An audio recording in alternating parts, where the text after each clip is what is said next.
ตาประเทศจันหนังอันคล้ายแต่เจียประเทศมหาอำนาจเล็กม้วยเลิกไปพบโลกได้หรือเตจำลายนี้ยังกรอนแต่อาจปานสมานขมิ้นหน้าอาจดังจะบ้าประกอบได้มูลให้ได้มนุษย์จะร้านชงอให้สู้อัมพีเรื่องดิคือดอยซาใต้สมัยเลยมีเรื่องประชาบานการล้างโดยเวียงจันจมูกนังประเทศปวดโลกแข็งเลยให้บอมปนจะร้านก่อนอุตสาหของมันสู้ขยมอัมพีเรื่องดิพังได้โดยนี้ขยมก่อจังทัววิดีโอมูลนี้ดังใบบรรจัยหมดเต็มตัวคล้วนแต่เลยเรื่องดิ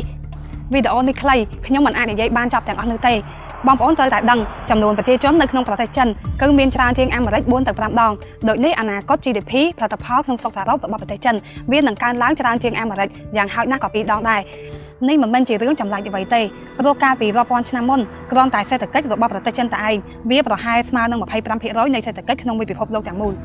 ประเทศจันกรอนตายบอลตลอดเติร์โรกันไหนระบบคลุนเป็นได้เชี่ยมหาอำนาจเศรษฐกิจผลใต้ทรงบอมโอนกับเมียนกายยลจระลำค่า GDP ขบวนให้ประค่ายระบบประเทศจันหนึ่งมวยกับบ้านขบวนได้คือเวียมาบายดีเตะบัตรสัญชี GDP ระบบประเทศจันบ้านการล้างปีดองกับประค่ายในแต่จันประเทศอัมเมริก50%ได้ให้พอนี่คือโมปีประเทศจันมีจำนวนจานแก้แกะในเรียบแบบนี้คือโยกจำนวน GDP ใจจีมวยนั่งจำนวนประเทศชนสารบประเทศนั้นได้มีเศรษฐกิจครั้งนุกคางอยู่ที่ระบบเกวันก่อครั้งได้ขยมทรงเลิกที่ฮอปีจากระบบอังเล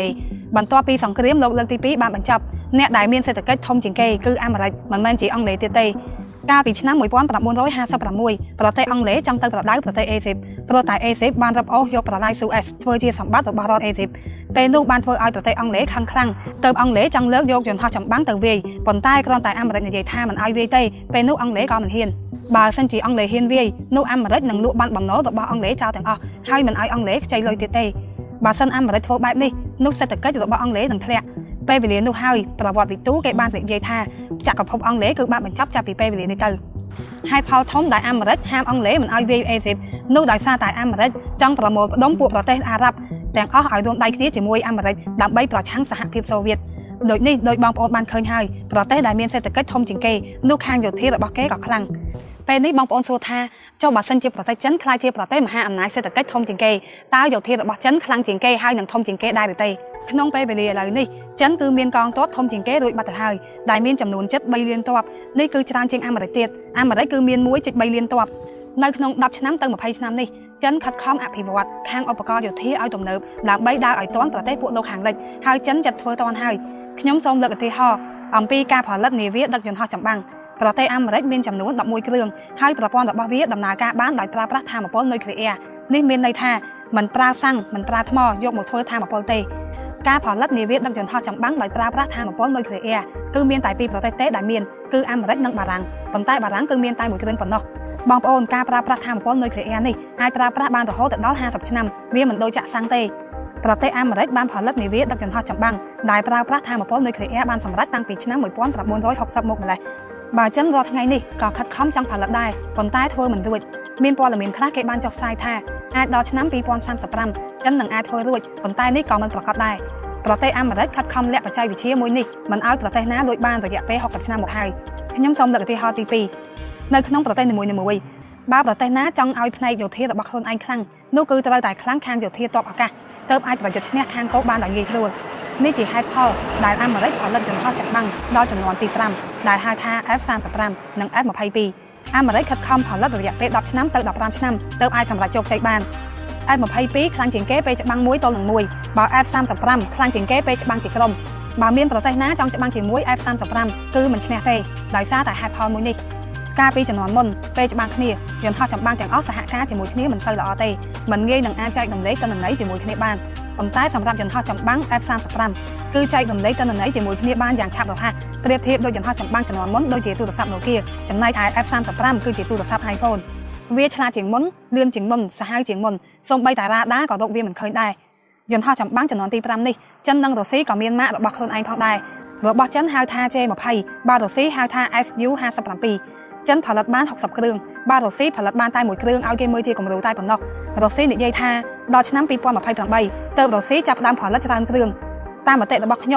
มกระทารถซีเหมือนไอเทอร์บ้านใต้คือบ้านใต้เนี่ยยัยอวดเพื่อตายเศรษฐกิจระบบรถซีตกเหมือนบ้าน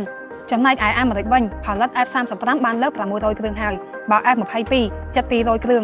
ให้อนาคตเตอร์ประเทศอเมริกนั่งผลัด F30 รำปีปอนเครื่องเติมใบปอนเครื่องนี่โปรไตสปอนหนึ่งมัดระบบอเมริกกับมังเต็งเหมือนชอบ ជប៉ុនកំពុងទិញ105គ្រឿងអង់គ្លេសកំពុងទិញ138គ្រឿងអូស្ត្រាលី72គ្រឿងកាណាដា88គ្រឿងអ៊ីស្រាអែល75គ្រឿងកូរ៉េខាងត្បូង60គ្រឿងលាក់និងលាក់ហើយរាល់ថ្ងៃនេះតៃវ៉ាន់ក៏កំពុងតែសុំទិញដែរប៉ុន្តែមិនដឹងថាអាមេរិកយល់ព្រមលក់ឲ្យក៏អត់ទេគឺស្ថិតទៅលើប្រធានាធិបតីអាមេរិកនៅពេលហ្នឹងតើនឹងសម្រេចចិត្តបែបណាតាមមតិរបស់ខ្ញុំបើសិនជាតៃវ៉ាន់មាន F35 នោះចិនមិនហ៊ានលុកដោយតៃវ៉ាន់ទេខ្ញុំគិតថានាពេលអនាគតសម្ព័ន្ធមិត្តរបស់ប្រទេសអាមេរិកទាំងអស់នឹងសុទ្ធតែមាន F35 ទាំងអស់គ្នាវាប្រៀបដោយការពីជំនាន់មុនដែលមាន F16 ពេលណាដែលអាមេរិកចេញចំនួនទី6ប្រហែលជាអាចចូលដល់ឆ្នាំ2030ទៅដល់ឆ្នាំ2040ដល់ពេលនោះពួកសត្រូវរបស់អាមេរិកខំផលិតយ៉ាងណាក៏មិនទាន់អាមេរិកដែរព្រោះតែចំនួនទី5នេះក៏ផលិតមិនចង់រួចហើយមិនទាន់ផងប្រៀបដូចជាប្រទេសរុស្ស៊ីធ្វើមិនរួចតែម្ដងនេះរយៈពេល20ឆ្នាំហើយសូម្បីចំនួនទី5ក៏ធ្វើមិនបានតម្រាំតែដល់ចំនួនទី6គឺមិនបាច់និយាយតែម្ដងបើ J20 របស់ចិនវិញឥណ្ឌាបានលួចថតដោយប្រើរ៉ាដាលួចមើលព្រោះតែពេលចិនធ្វើតេស្តសាកល្បង J20 គឺធ្វើនៅជិតប្រទេសឥណ្ឌាដោយឥណ្ឌាបាននិយាយថាមិនល្អដូច F35 ទេហើយឧស្សាហ៍ខូចម៉ាស៊ីននេះតម្រាំតែចិនផលិតបានល្អហើយបានច្រើនគ្រឿងពេលនោះអាមេរិកផលិតចំនួនទី6រួចរាល់ទៀតបាត់ទៅហើយការប៉ັດរឿងដែលអាមេរិកកំពុងផលិតយន្តហោះចម្បាំងចំនួនទី6វាគឺជារឿងសម្ងាត់ទេប៉ុន្តែវាបានបែកធ្លាយព័ត៌មានខ្លះៗថាអាមេរិកកំពុងតែផលិតហើយព័ត៌មាននិយាយថាយន្តហោះចម្បាំងចំនួនទី6របស់អាមេរិកនឹងអាចហោះបានទៅដល់អវកាសហើយមានឡាស៊ែរបាញ់ទៅយន្តហោះសត្រូវគឺកាត់ដាច់ជាពីរតែម្ដងនេះមានន័យថាយន្តហោះចម្បាំងចំនួនទី6នេះនឹងអាចសម្លាប់សត្រូវបានលឿនខ្លាំងជាងមុនហើយចំគោលដៅបងប្អូនបើមានបែបនេះពិតមែនគ្មានអ្វីមកប្រៀបធៀបបានទេពួកសត្រូវរបស់អាមេរិកគ្រាន់តែយន្តហោះចម្បាំងចំនួនទី5គឺនៅក្រោយអាមេរិកឡើង10ឆ្នាំតម្រាំតែដល់ចំនួនទី6ខ្ញុំគិតថានឹងនៅក្រោយ20ឆ្នាំទៅ30ឆ្នាំប្រៀបធៀបដូចជាបច្ចេកវិទ្យាប្រើប្រាស់ថាមពលនុយក្លេអ៊ែររយៈពេល60ឆ្នាំហើយក៏សត្រូវអាមេរិកធ្វើមិនរួចដែរដូចនេះយុទ្ធសាស្ត្ររបស់អាមេរិកនឹងខិតខំបង្កើតបច្ចេកវិទ្យាថ្មីដល់ថ្នាក់សត្រូវតាមមិនទាន់អាមេរិកធ្វើបែបនេះគឺដោយសារតែមិនចង់ឲ្យមានសង្គ្រាមពិភពលោកកើតឡើងបើសិនជាពួកសត្រូវអាមេរិកមានគ្រឿងអាវុធសាហាវខ្លាំងដោយអាមេរិកនោះពួកគេនឹងមិនគោរពហើយពួកគេនឹងហ៊ានបង្កើតសង្គ្រាមពេលនេះបងប្អូនសួរថាតើយុទ្ធសាស្ត្ររបស់អាមេរិកដើម្បីទប់ទល់ជាមួយចិនវាយ៉ាងម៉េចខ្លះអ្នកណាក៏គេដឹងដែរថាសេដ្ឋកិច្ចរបស់ចិននឹងលូតលាស់ខ្លាំងប៉ុន្តែប្រទេសចិននឹងអាចប្រឈមមុខជាមួយនឹងបញ្ហាមួយគឺកំណើនប្រជាជននៅក្នុងប្រទេសរបស់ខ្លួនឯងនឹងមានការធ្លាក់ចុះដោយសារតែចំនួននេះប្រជាជនចិនយកកូនតែម្នាក់មួយក្នុង100ឆ្នាំទៅខាងមុខចំនួនប្រជាជនចិននឹងធ្លាក់ចុះ 48% ពី1413លាននាក់នឹងចុះទៅដល់732លាននាក់បងប្អូននេះគឺចុះច្រើនខ្លាំងណាស់ពេលប្រទេសណាមួយបាត់បង់ប្រជាជនអស់ 50% នោះប្រៀបដូចជាបាត់បង់អំណាចសេដ្ឋកិច្ចខ្លាំងដែរម្យ៉ាងទៀតមនុស្សចាស់នៅក្នុងប្រទេសចិននឹងមានច្រើនជាងក្មេងឆ្ងាយនេះមានន័យថាលុយដែលប្រទេសចិនរកបានទាំងប៉ុន្មានគ្រាន់តែយកទៅជួយមនុស្សចាស់និងជួយសង្គមជាតិគឺចង់អស់បាត់ទៅហើយគ្រាន់តែរឿងអង្គហេតុមួយនេះគឺបានបញ្ជាក់ថាយោធាប្រទេសចិនមិនងាយនឹងអាចតាមទាន់អាមេរិកហើយនឹងបានក្លាយទៅជាមហាអំណាចខ្លាំងជាងគេក្នុងមួយពិភពលោកទ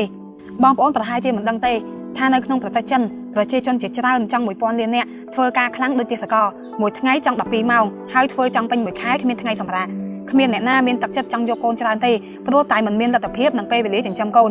ផ្ទុយពីប្រទេសអាមេរិកគេធ្វើការមួយអាទិត្យតែ5ថ្ងៃមួយថ្ងៃធ្វើការ8ម៉ោងហើយប្រជាជនយកកូនច្រើនជាងប្រជាជនចិនគេបានធ្វើការព្យាករណ៍រួចហើយថាប្រទេសអាមេរិកកំណើនប្រជាជននឹងកើនឡើងចាប់ពី332លាននាក់ទៅដល់430លាននាក់ក្នុងឆ្នាំ2100ឥឡូវនេះខ្ញុំសូមនិយាយអំពីសេដ្ឋកិច្ចរបស់ប្រទេសនីមួយៗតើវាឡើងចុះដោយរបៀបយ៉ាងណានៅដំណាក់កាលដំបូងកសិកររបស់ប្រទេសនោះផ្លាស់ប្ដូរទីលំនៅទៅរស់នៅក្នុងទីក្រុងដើម្បីស្វែងរកការងារធ្វើដែលវាបានធ្វើឲ្យ GDP របស់ប្រទេសនោះឡើងក្រោយមកកសិករជាច្រើនចាប់ផ្ដើមចេញទៅតគ្នារហូតយូរទៅក៏អស់កសិករចូលថ្មី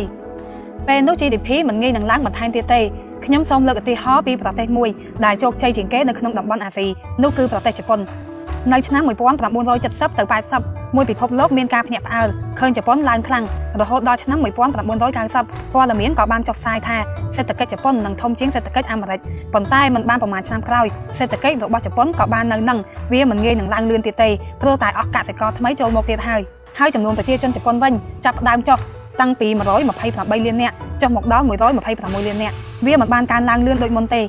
ការប៉ັດប្រទេសជប៉ុនទឹកដីមានប៉ុណ្ណឹងចំនួនប្រជាជនបានប៉ុណ្ណឹងសេដ្ឋកិច្ចខ្លាំងប៉ុណ្ណឹងនេះគឺល្អឥតខ្ចោះសម្រាប់ជប៉ុនហើយគឺមានសក្តានុពលពេញលេញតែម្ដងយើងអាចយកគំរូនេះដាក់ទៅលើប្រទេសចិនបានប្រទេសចិនគង់តែមានថ្ងៃដែលមិនមានកសិករថ្មីចូលមកទៀតម្យ៉ាងទៀតចំនួនប្រជាជននឹងធ្លាក់ចុះលឿនដោយសារតែប្រជាជនចិនយកកូនតែម្នាក់ហើយគូខ្លះវិញគេមិនយកកូនសរុបមកប្រទេសចិននឹងអាចក្លាយទៅជាប្រទេសមហាអំណាចសេដ្ឋកិច្ចលេខ1លើពិភពលោកប៉ុន្តែមិនអាចក្លាយទៅជាប្រទេសមហាអំណាចលេខ1បានទេដើម្បីចង់ក្លាយជាប្រទេសមហាអំណាចលេខ1គឺត្រូវមានលក្ខខណ្ឌដូចជា យោធាខ្លាំងជាងគេមានសព្វនមិត្តច្រើនជាងគេមានអធិពលខ្លាំងជាងគេមួយពិភពលោកគេយកលុយប្រទេសនោះធ្វើជាគោលវាជាការប៉ັດណាស់ក្នុង100ឆ្នាំបន្ទាប់ចិននឹងធ្វើអ្វីអស្ចារ្យបានច្រើនប៉ុន្តែមិនទាន់បានទៅដល់ចំណុចដែលមានសក្តានុពលពេញលេញទេ